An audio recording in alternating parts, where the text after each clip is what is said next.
ఉండదు. ప్రతి మనిషికి ఈ లోకంలో బ్రతకాలనే ఆశ ఉంటుందండి.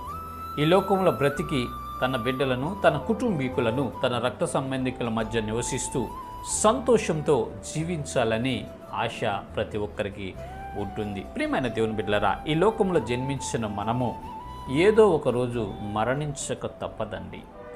మన ఈ మానవ జన్మకి, ఈ శరీరంలో జీవించే మనకి ఖచ్చితంగా మరణం అనేది సంభవిస్తుంది.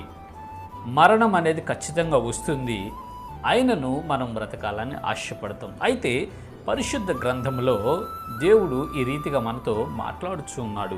సామెతల గ్రంథము 7వ అధ్యాయము 2వ వచనం మనం చూసినట్లయితే, నా ఆజ్ఞలను నీవు మనసును నుంచుకొని ఎడల, నీ కనుపాప వలె నా ఉపదేశమును కాపాడిన ఎడల నీవు బ్రతుకుదువు. దేవునికి స్తోత్రం, హల్లెలూయా. నీ కనుపాప వలె నా ఉపదేశమును నువ్వు కాపాడిన ఎడల